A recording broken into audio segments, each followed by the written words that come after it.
in honor of Dr. Martin Luther King. I know you know it, so grab a part that you know and hang on and sing. 1, 2, 3, 4.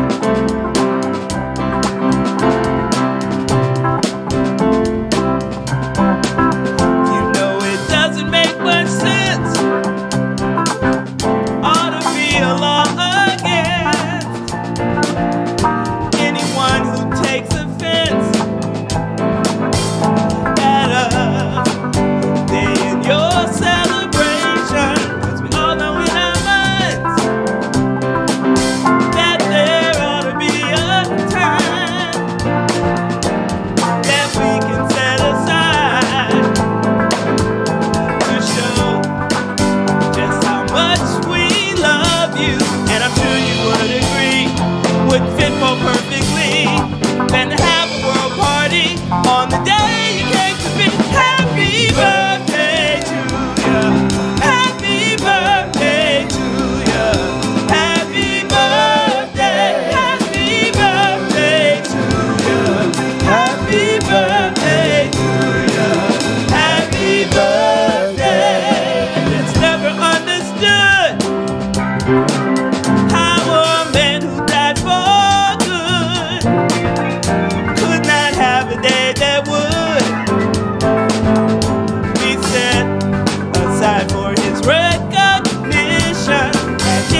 We welcome you to Unity of Gaithersburg. My name is Reverend Cheryl Myers, and it is my absolute joy to be with you on this beautiful winter crisp. Isn't it beautiful? This is so lovely. And we welcome everyone that's tuning in via YouTube. We are streaming via YouTube now. So, all right. So let's take a deep breath. Let's take a deep breath and let's gently close our eyes. And we just let the energy of that music lift our heart, and we just center in this moment with each conscious breath. And we just turn our attention inward for prayer as we feel the sacred energy in this sacred space of spiritual community that's been happening in this sanctuary for 30 plus years. How grateful we are for all the ones that have come before us,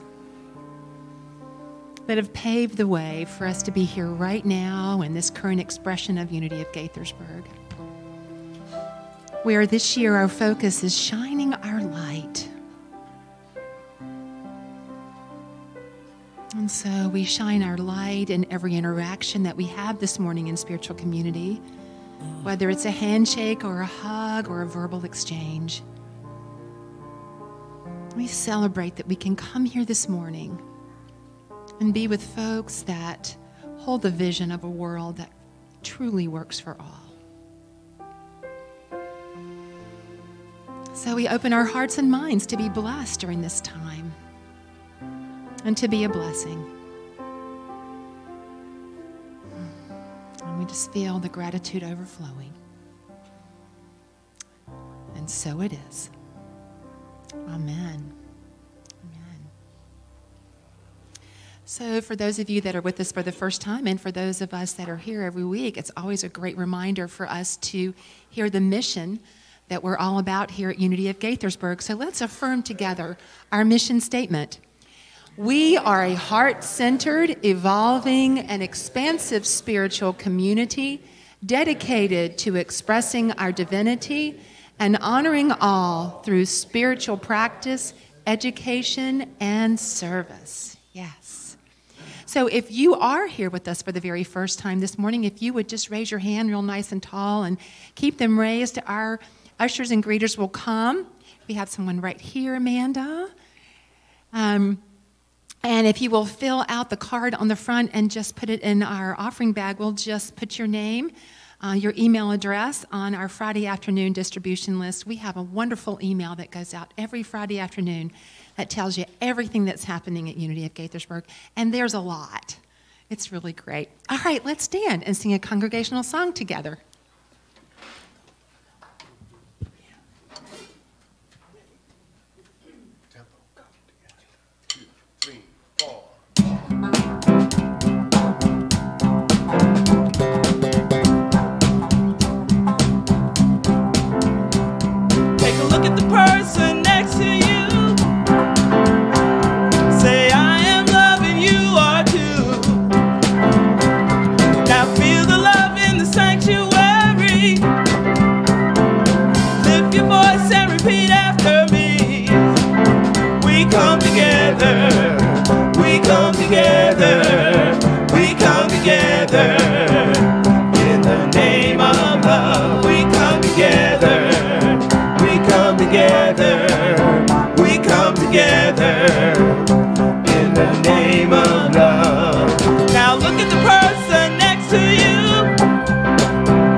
we come together.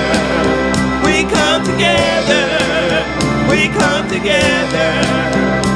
In the name of love, we come together. We come together. We come together. In the name of love. Good morning, everyone, and Happy New Year to fellow Unitics. My name is Jane McCarthy, and today I'm going to share with you our transformational opportunities, which are detailed in our newsletter. And as you heard, if you want to receive our newsletter, just leave your email in the back. If you now would check your cell phones and silence them. So to begin with, we have our 12 Powers service next Sunday, January 21st, where you will have the opportunity to discern your divine nature or power to work with in this year, 2018. Unity teaches the 12 powers and that they are fundamental in understanding the truth of our divinity so that we can know, claim, and express all that we are. So join us for this special service as we step into laying the foundation for a prosperous, inspiring, and just amazing new year.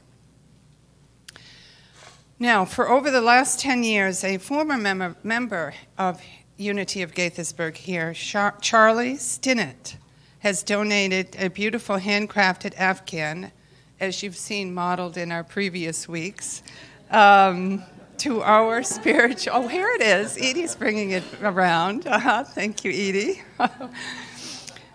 With the intention to bless and uplift us financially. Each year, Charlie's Afghan is raffled, and a very blessed individual gets to take it home to be warmed by its beauty and love. Raffle tickets are on sale in the back there with Edie, $5 each or two for $8. This is a good day to be wrapping ourselves in an Afghan. Last I looked, it was 24 degrees out there. So our drawing will be Sunday, January 21st, next Sunday, and you might be the winner. So get your ticket today. Okay, now, next is join Jeff Halverson and Neil Peacock and friends for an evening of our soul-stirring drumming rhythms on Saturday, January 27th, 7 to 9:30 p.m. There you can learn traditional African pieces and return Sunday, January 28th, to our Sunday service here to perform during the service. The cost is $10 for adults, and children under 12 are free, and we'll have light snacks and refreshments. So see you on the 27th for some drumming fun. Now, a season for peace and nonviolence begins January 28th. This 64-day season was co-founded in 1998 by Dr. Arun Gandhi, the grandson of Gandhi, and the Association for Global New Thought. Its purpose is to focus attention on being and attaining peace through nonviolent action, as demonstrated by our legendary leaders, Mahatma Gandhi, Reverend Martin Luther King Jr., Cesar Chavez, and President Nelson Mandela, as well as living legend His Holiness Tenzin Gyatso, the 14th Dalai Lama of Tibet. During these 64 days, this theme will resonate throughout our Sunday message here and special activities. Given these times in which we live, this is the perfect time to focus our minds and hearts on expressing peace and nonviolence in our world. So stay tuned for further details on these upcoming events. And now, let's center ourselves as we reflect together on our daily word. So the focus today is courage. And our affirmation is, I am courageous. I may think of courage as something to summon when danger lurks. Yet, I call forth courage, even when no physical threat or difficulty is apparent. I call it forth when unfounded fears cloud my mind and heart. I call forth courage when I have allowed circumstances to distract me from knowing the infinite goodness and ever-present power I am. No matter what has caused my fear, I look beyond appearances to what is true. I am. And I stand in my knowing that all is well. Claiming the unlimited divine power I am gives me the courage to stand strong and release any fears. I know this power is always present and available. Courage is the true nature of my friends and family and all people who face opportunities to boldly express their divine identity. And from Psalms chapter 31, verse 24. Be strong and let your heart take courage. And now let us prepare for meditation by singing, All is Well.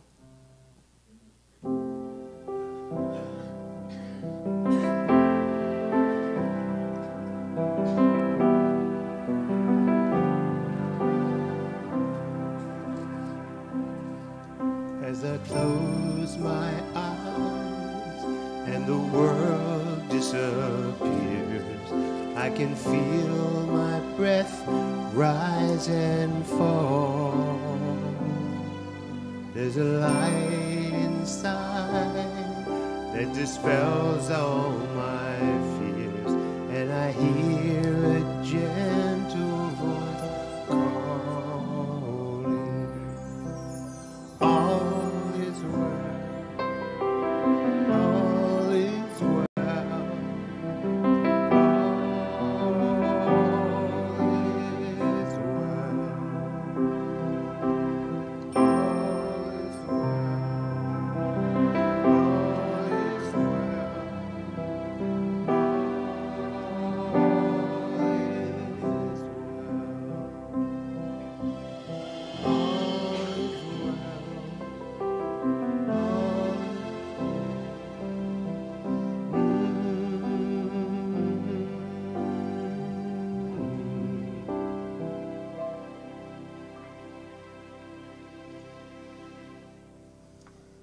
So I just invite you to once again take a deep, restoring, conscious breath.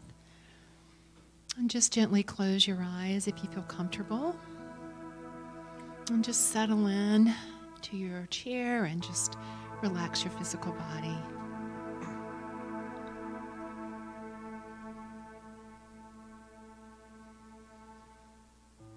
And just begin to focus your attention on your breath.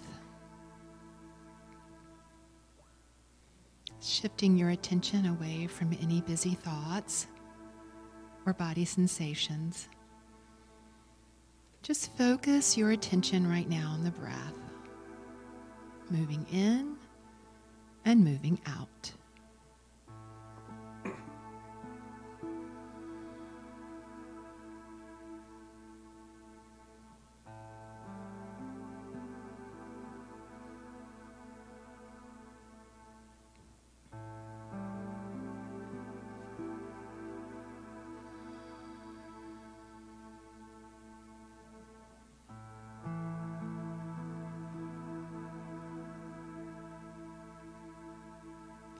So, as Jane mentioned in our 12 Powers service that's coming next week, we will explore our divinity as expressed in the 12 Powers, which are divine ideas that describe the attributes of our divine nature. And the attributes of our divine nature are not limited to only 12.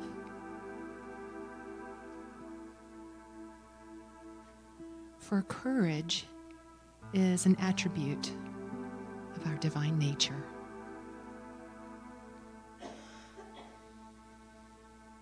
And whether you feel courageous or not in your life right now, the truth is that courage is present as an attribute of your being.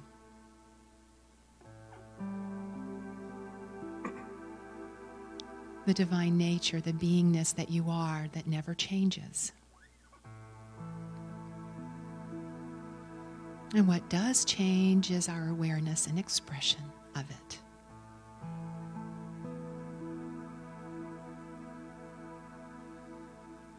So I just invite you now, as we're in this time of stillness and reflection, to take on a silent affirmation that simply says, I am courageous.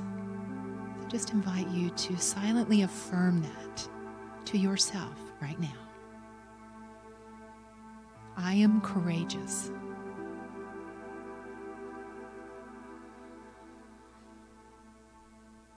And just notice if any other chatter surfaces that tries to say you are not.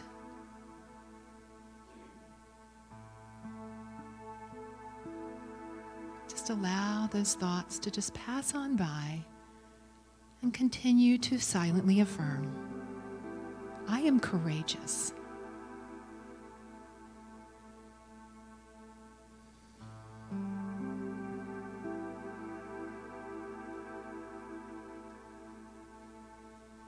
I express the courage that is an attribute of my divine nature.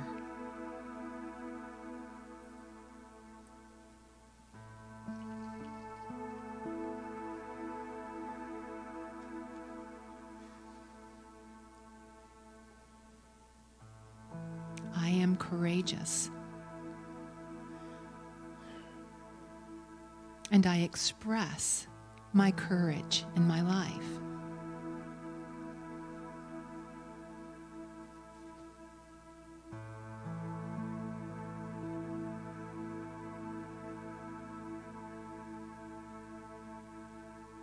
And so I invite you to bring to your mind's eye a place in your life where you can express courage.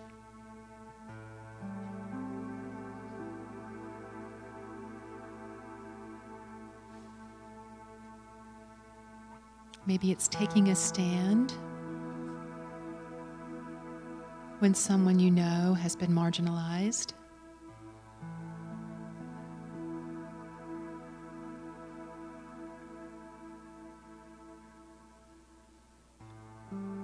Maybe it's taking a risk and expressing a skill.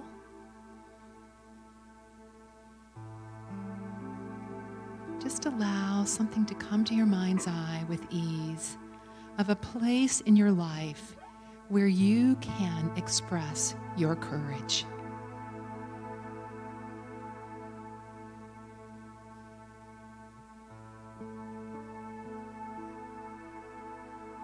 See yourself expressing courage.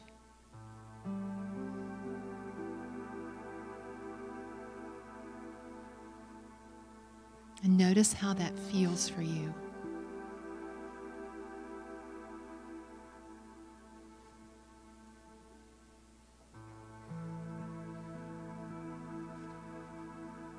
And if any fears surface, just gently breathe into them.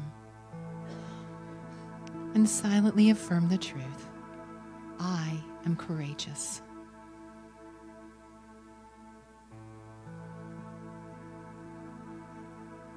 And as we move now into a time of silence, I just invite you to continue to silently affirm this truth and continue to see yourself expressing the courage you are in the world, in the silence.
courageous.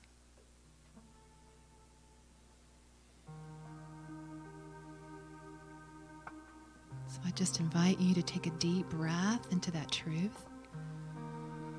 Feel it landing deeply in your being, its truth.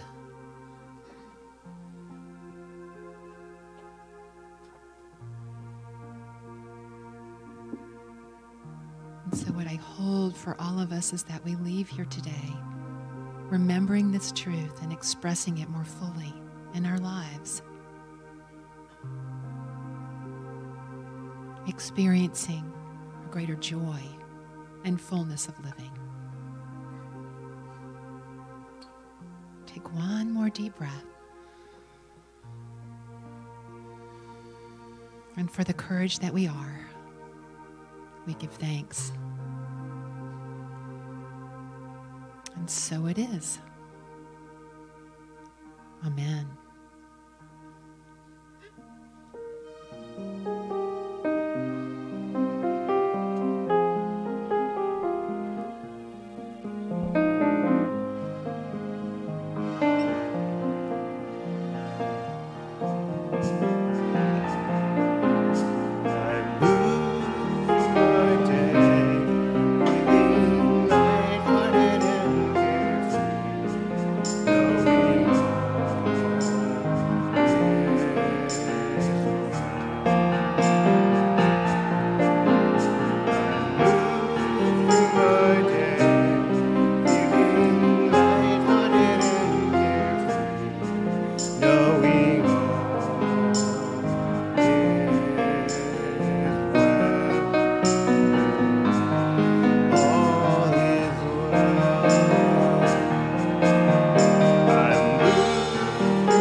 Love is but a song we sing, fear's the way we die.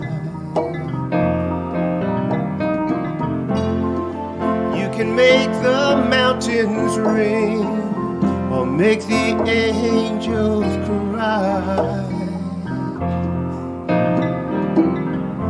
Though the bird is on the wing, and you may not know why. Come on, people now, smile on your brother. Everybody get together, try to love one another right now. Some will come and some will go, we shall surely pass. While we're here, there's more to know than what we can amass. Our bodies are a moment's sunlight, fading in the grass. Come on, people now, smile on your brother. Everybody get together, try to love one another right now. Come on, people now, smile on your brother. Everybody together, try to love one another right now.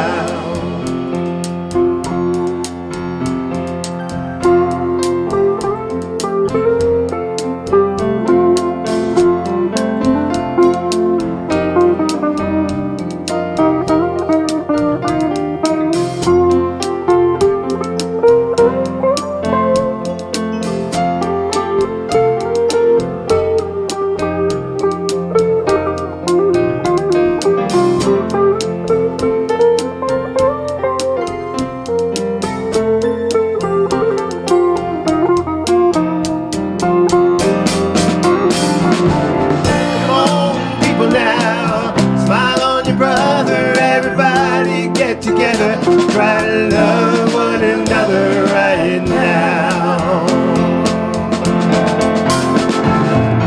Come on, people now, smile on your brother. Everybody get together, try to love one another right now. If you hear the song I sing, you will understand. Listen. You hold the key to love and fear, all in your trembling hand. Just one key unlocks them both. It's there at your command.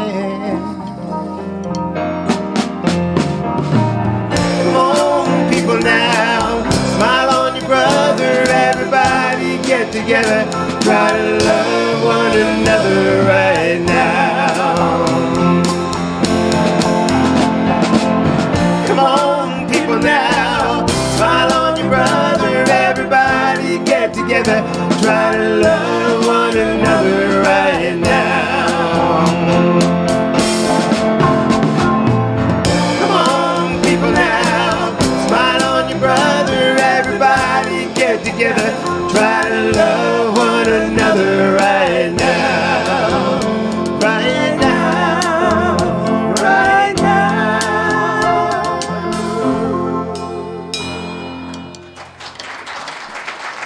Beautiful. All you people that were active in the 70s and the 60s, I see you. You know, we know. So turn to your neighbor and say, "You look marvelous."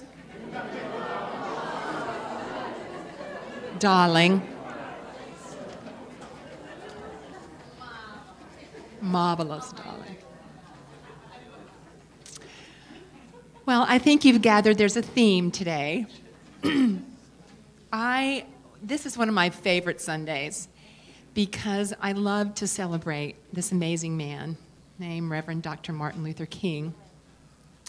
And I was saying in our praying in my office, I get a catch in my throat because this man had such a beautiful message that still reverberates so fully right now. And so let's talk about him today. And I wanted to bring his wisdom to today. So I always like to talk a little bit about his background just in case we forgot, because this man did some amazing things. And so I'm going to just share a brief summary of his life and work. He was born Michael Luther King Jr., but had his name changed to Martin. Martin Luther attended segregated public schools in Georgia. Graduating from high school at the age of 15, he received a BA degree in 1948 from Morehouse College, and then studied theology for 3 years at Crozer Theological Seminary in Pennsylvania, and went on to enroll in graduate studies at Boston University, where he received a doctoral degree in 1955. And it was there in Boston that he met and married Coretta Scott, and they had 2 sons and 2 daughters. In 1954, Martin Luther King became a Baptist pastor at a church in Montgomery, Alabama. He was always a strong worker for civil rights for African Americans. And King was, by this time, a member of the executive committee of the NAACP. He led the first great African-American nonviolent demonstration of contemporary times in the United States, the infamous bus boycott in Montgomery, Alabama, that opposed the city's policy of racial segregation on its public transit system. And this lasted 382 days. That boycott was instrumental in the Supreme Court declaring unconstitutional the laws requiring segregation on buses. During these days of boycott, King was arrested, his home was bombed, he was subjected to personal abuse, and his family was threatened. In the 11-year period between 1957 and 1968, King traveled over 6 million miles and spoke over 2,500 times, appearing wherever there was injustice, protest, and action, and meanwhile wrote 5 books, as well as numerous articles. In these years, he led a massive nonviolent protest in Birmingham, Alabama, that caught the attention of the entire world. He planned drives in Alabama for the registration of blacks as voters. He directed the peaceful march on Washington, D.C. of 250,000 people to whom he delivered his address, I Have a Dream. He was arrested upwards of 20 times and assaulted at least 4 times. He was awarded 5 honorary degrees, was named Man of the Year by Time magazine in 1963, and became not only the symbolic leader of American blacks, but also a world figure. Reverend Martin Luther King Jr. was the youngest man to receive the Nobel Peace Prize at the age of 35. He turned over the prize money of $54,123 to the furtherance of the civil rights movement. On the evening of April 4, 1968, while standing on the balcony of his motel room in Memphis, Tennessee, where he was to lead a protest march in sympathy with striking garbage workers of that city, he was assassinated. So, what is it that made Martin Luther King great? Was it his accomplishments? Was it his education? Was it being a pastor and preaching, his ability to clearly and brilliantly convey ideas and concepts of nonviolence and wisdom? Was it that he won the Nobel Peace Prize? Well, to me, those things are amazing, and they're absolutely great. But to me, the greatest thing about Martin Luther King was his ability to stand in his truth, regardless of what was happening around him. He stood in the midst of extreme conflict and still took the necessary actions in alignment with his truth. He was a man who stood in his passion, and he took actions according to what was from his heart. He served from his truth. And this, to me, is courage. I believe that's what made him great. Because Martin Luther King did not look outside of himself for validation of what was his to do. He looked inside to his wisdom, to his truth, and took a stand. And was it ever risky business? He knew that he could lose his life at any moment. The moment he stepped out of his door, he knew that his life was threatened. But he did it anyway. And so here we are on, in January, his birthday's tomorrow, and we go, okay, we celebrate this man, but how do we translate this conversation into our lives? Because maybe, we don't have a cause as big as Martin Luther King's. He did great work, but how does this really relate to me? Well, author Mark Nepo says, it is only in risking ourselves from one hour to another that we live at all. That no matter what path we choose, there will always be conflict to negotiate. Have you noticed that in your life? Yeah, there'll always be risk when we discern that we're going in a certain direction that's following the truth in our heart. It's just part of the evolutionary process. But can we accept that? Because I don't know about you, my family didn't exactly do conflict real well. And it's not exactly a class that's taught in school, how to navigate conflict. using nonviolent communication, being able to articulate what you're feeling. That's not a class that I took until I came to Unity and took a class by Marshall Rosenberg called Nonviolent Communication. So the thing is, folks, this is what I've noticed, and maybe you can relate to me. I think you can. You know, when we find a truth, and we're really impassioned about it, and we take a stand about it, how does it land out here? Now, sometimes when we take a stand from the passion in our heart, there are people that support us. Often there's people that support us, especially in spiritual community. We support each other, don't we?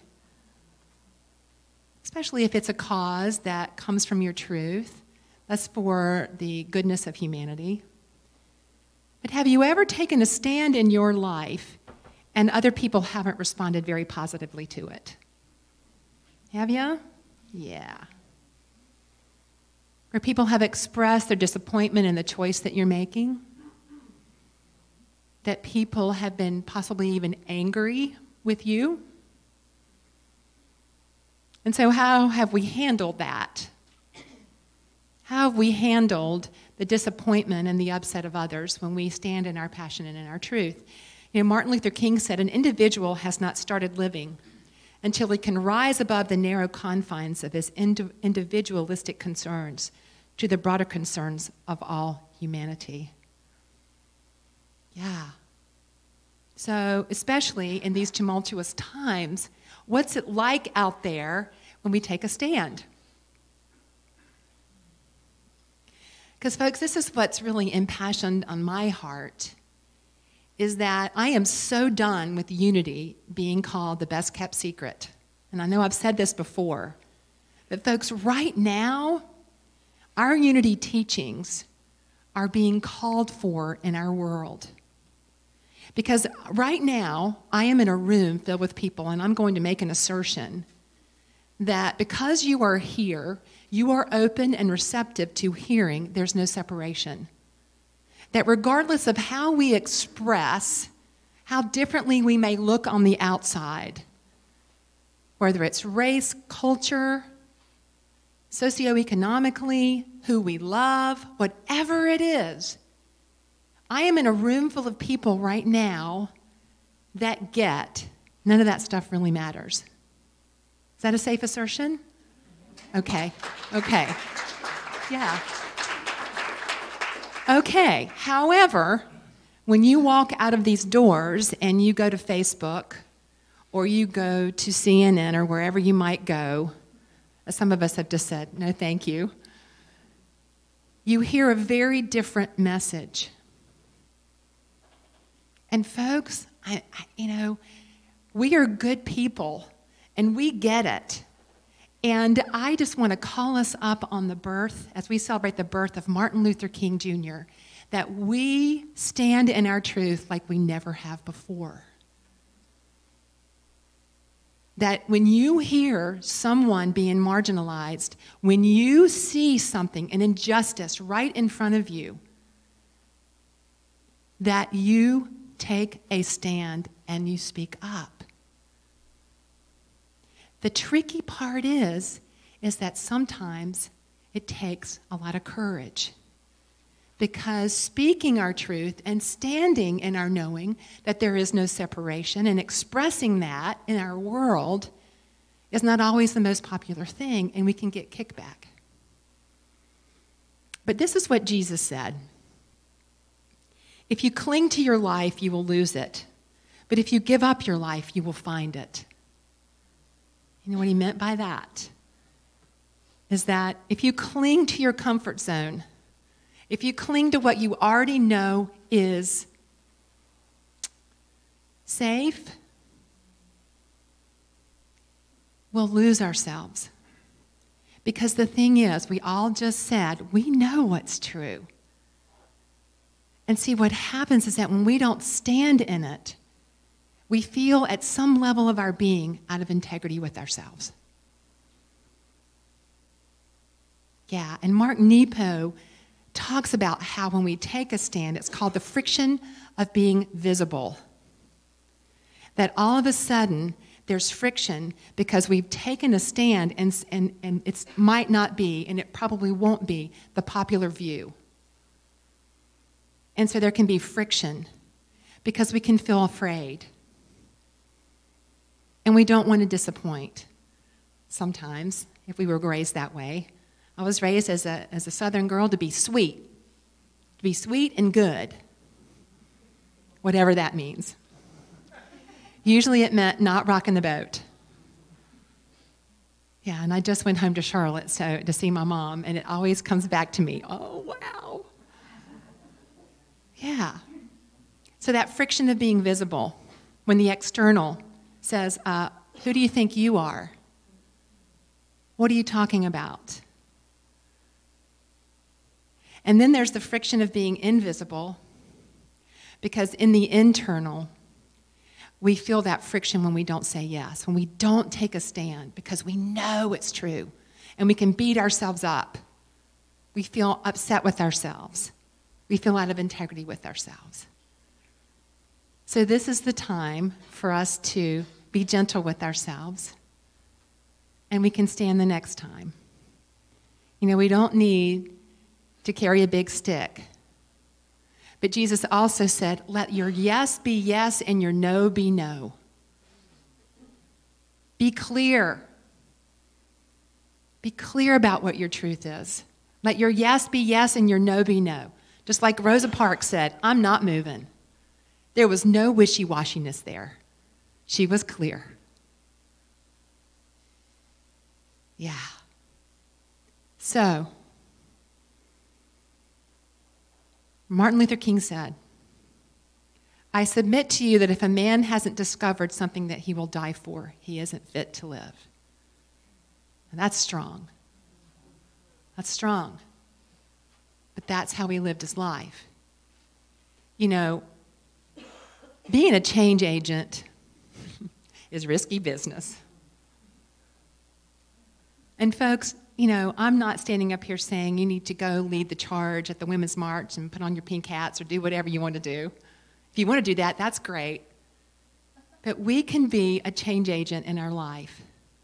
You can be a change agent. You can take a stand in your workplace. You can take a stand anywhere you see an injustice being done. You can take a stand to be kind at the grocery store. Maybe, you know, if a person has like 2 items, you have a whole buggy full of things, you can let them go in front of you. And that, in your own way, you're taking a stand for kindness. Yeah. So, and this is another thing. The truth, that's our truth, is never clothed in ego. So the opportunity that we have is that when you speak your truth, just notice where you're speaking it from. Are you speaking it from a heart of love with an intention to create connection? See, that's another thing. We can get riled up when we see injustice, right?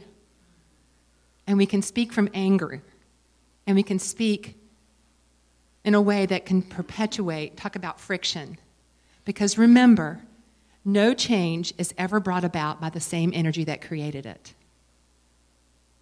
So if you see injustice and if we go at it with the same energy, we're going to create more of the same. Notice that Martin Luther King studied Gandhi and he studied Jesus, and I'm sure others, about what is ours to do to be nonviolent, to speak from our love and from our knowing of oneness. Okay, so take a deep breath. So I'm just going to end on this quote. Every man must decide whether he will walk in the light of creative altruism or in the darkness of destructive selfishness. Yeah. This is just an invitation for us to see beyond ourselves and to set an intention that wherever we go, that we're love. We're love, we're connection. Can we do that? So I just invite you this week to reflect on where can you be courageous? Where can you take a stand with Martin Luther King in mind from his model of nonviolent action, from love, from passion, from knowing the truth? See, folks, what I believe is truth is always going to win. Love is always going to win in the end. It will. And it's good people like you and me that say yes to leaving here. We come here every week and we get our tank of awareness filled, right? And we leave and we go out and we be the change. And then we come back and we get our tank filled again. We don't have to get our tank filled with divinity. You're already that. You just come here on Sunday morning, hopefully, and get your tank filled of awareness of all that you are, the beauty and magnificence and light and ability to take a stand, and then you go out and we're being the change. Do we say yes? Yes. Yeah, really? Yes. Okay. That's great. Let's affirm together. I release my fear and own my power. I take a stand and speak my truth from love. And so it is.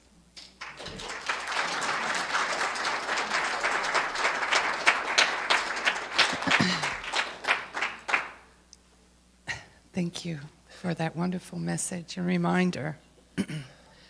And now this is our time to give from our unlimited abundance and open hearts. As you hold your tithes and offerings in your hand, here is some prosperity wisdom from Ernest Holmes from the Science of Mind magazine. Have the courage to be bold in your thinking. Ask for what you want and expect to receive it. Plan for greatness. You are here to live boldly and to act courageously. Dare to dream. So now let us affirm our offering blessing together. Divine love, I am, blesses and multiplies all that I have, all that I give, and all that I receive, and I am so grateful.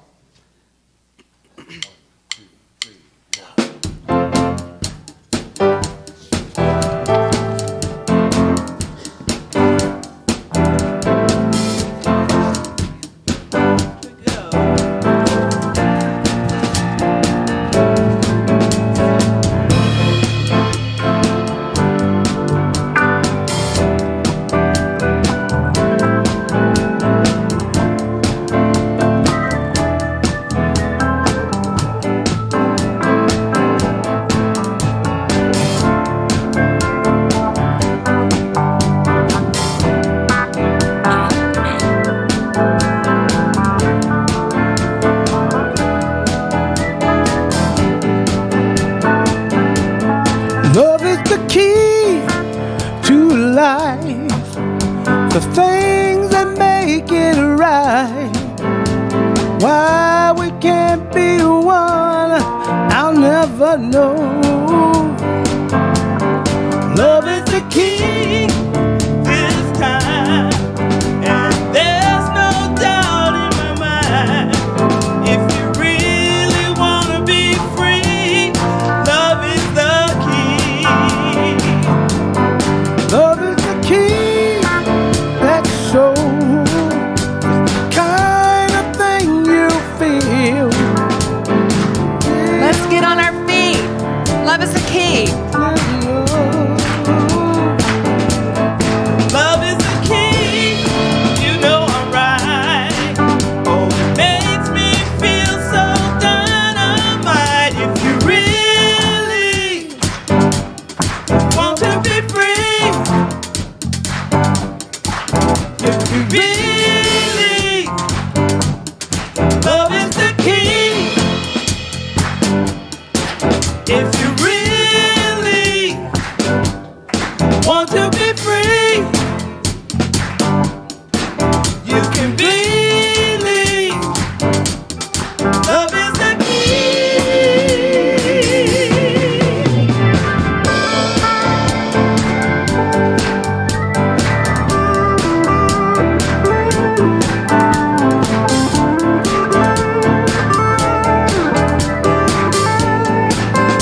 the things that make it right.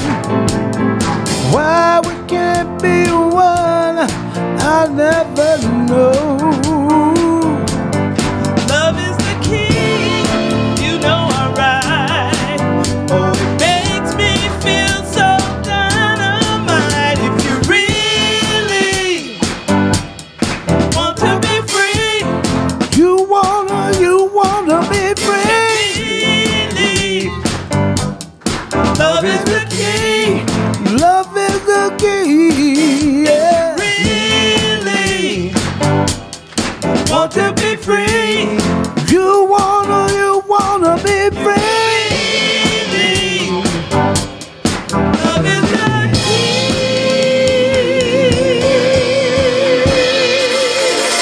Woo-hoo! Give our music team some good old love. All right, so while you're standing, let's sing in our youth. I've got me, I've got us coming together. I've got you, I've got me, I've got us coming together. One heart, one mind, one love, coming together, coming together, coming together.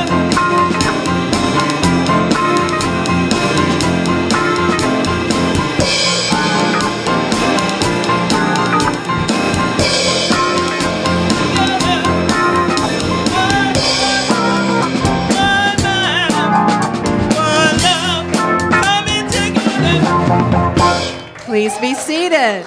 Good morning, Unity. How are you today? I have a lost and found. If anybody recognizes these gloves and their kids have cold hands, they might. You might not be here today, but just in case. Another thing is today we talked about Martin Luther King, and we talked about conditions that existed when Martin Luther King did his work as well. We reenacted Rosa Parks' bus, and we reenacted a lunch counter too. And I'd like the guys to tell you some of the things they've learned. Martin Luther King said, "The time is always right to do what is right. I look for opportunities to be of service today and every day in my community."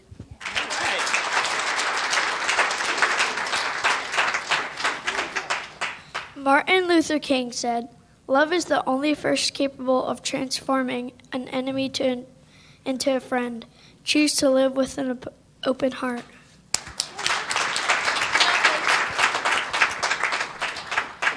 Martin Luther King said, "Faith is taking the first step even when you don't see the whole staircase. I choose to power up the faith within me."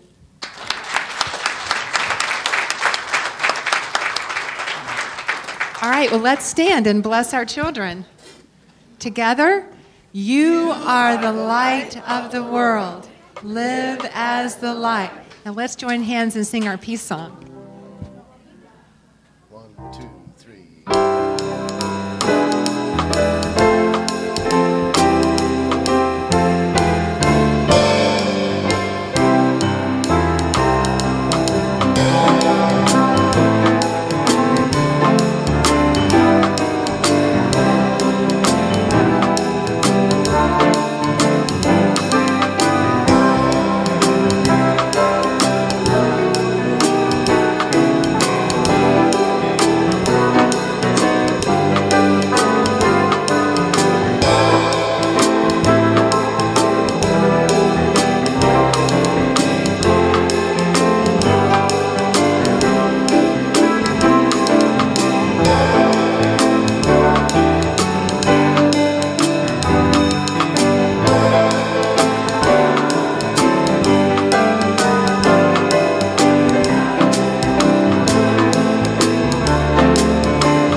have a beautiful week being your courage. Bless you.